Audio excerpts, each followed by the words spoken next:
Alright, so let's talk about defining systems. And this part gets a little bit confusing sometimes, so just bear with me. And you know, you have to understand the system. You have to figure out what is the system we're talking about, what's internal, what's external. So here's an interesting question. If we've got action-reaction forces and they're always equal and opposite, so they always cancel to zero, how do we get movement? We always talked about, movement was unbalanced forces. So how do we get those unbalanced forces if everything's equal and opposite? Well, the key is what you define as your system. And so let's take our example. We've got this orange, and that is our system. Everything inside the dotted line is going to be considered to be our system here. And the vector that came out of there, that's going to be the external force that's going to be applied to that system that allows it to accelerate. So here comes the apple.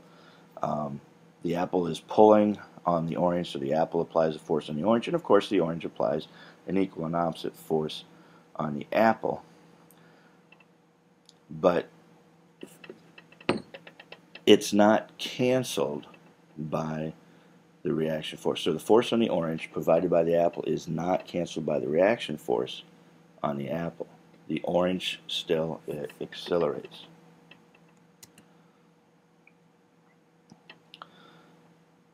And the reason for that is the apple is considered to be outside the system. So the orange simultaneously exerts a force on the apple, which is external to the system, and it's going to affect the apple, but it's not going to affect the orange. And it all is because of the way we defined the system in this case. Okay, you can't cancel a force on the orange with a force on the apple in this example. So the action-reaction forces don't cancel out. Now, take a look at this example. If we define our system as being the apple and the orange, then those forces will cancel.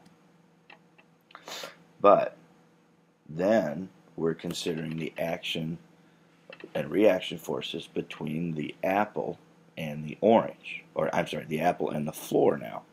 So you see how it all depends on how we define this, where we find this force that actually moves us forward. So in the second example, we've got equal and opposite forces between apple and orange inside that system. So that system itself, inside there's equal and opposite, they're balanced forces.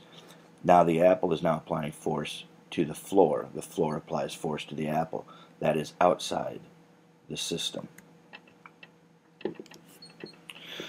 Alright, so if the force pairs are internal, then they cancel, and then there's no acceleration.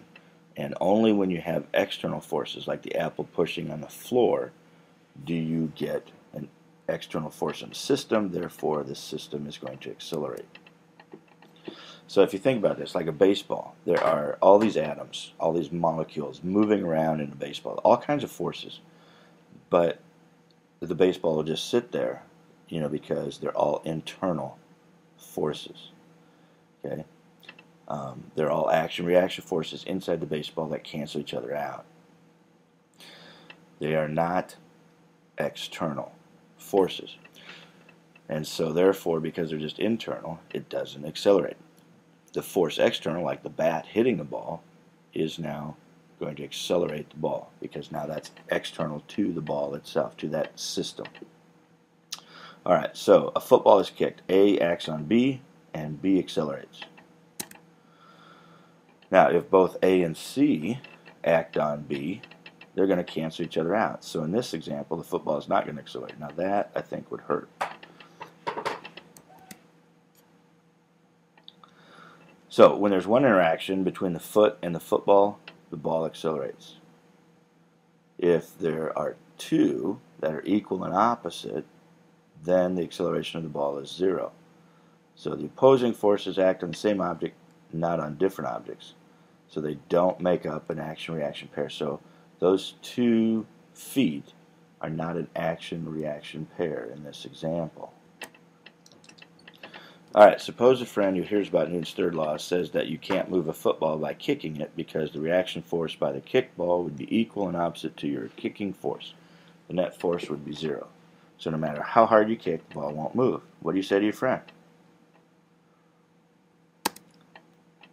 Well, you know that if you kick a football, it's going to accelerate. So no other force was applied to the ball. You need to tell your friend that the forces, you can't cancel a force on the ball with a force on your foot. So we're always talking about the same object, there.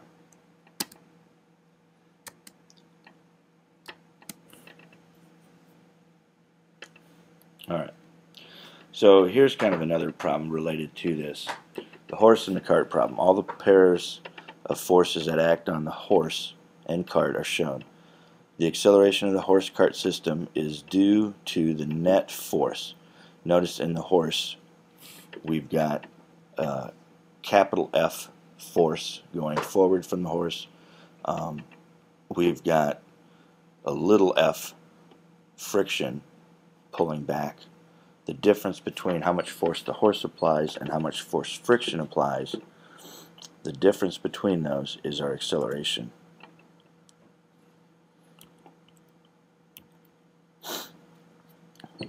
Alright, so will the horse's pull on the cart be canceled by the opposite and equal pull on the cart on the horse, thus making acceleration possible? Impossible?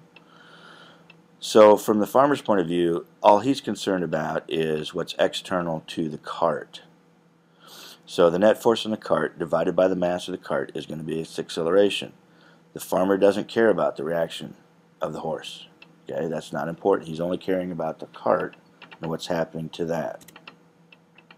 If we look at the horse, the opposite reaction force by the cart on the horse restrains the horse. It pulls back. Okay, and if we didn't have this, the horse would just take off and go. The horse moves forward by interacting with the ground.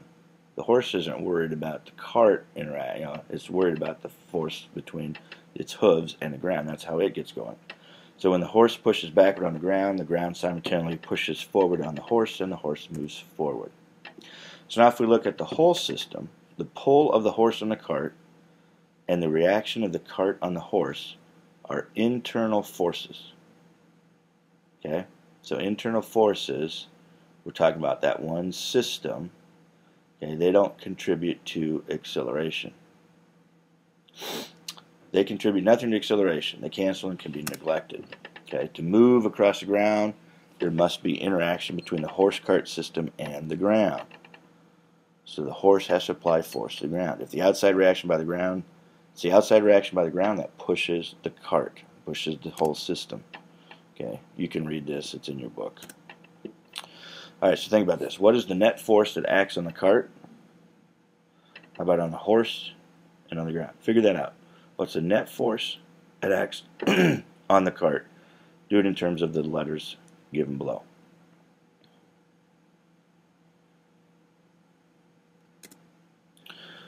Alright, on the cart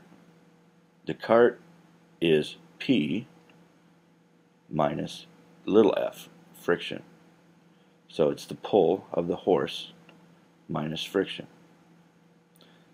The force on the horse is its big F force minus the P. And on the ground, it's the big F minus little f, friction.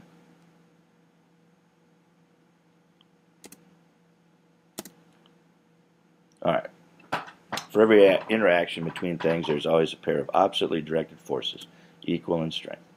So you know what? If you hit a wall, the wall's going to hit you just as hard.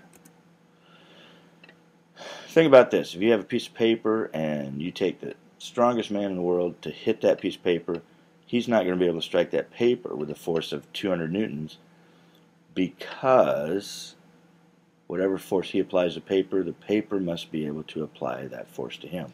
And a piece of paper could not do that. Now, put the paper up next to the wall, yeah, you can do that. But the wall is going to help.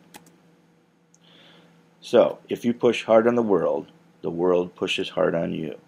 If you touch the world gently, the world will touch you gently in return. Take a look at the poster above the marker board. So you can't touch without being touched. Newton's third law.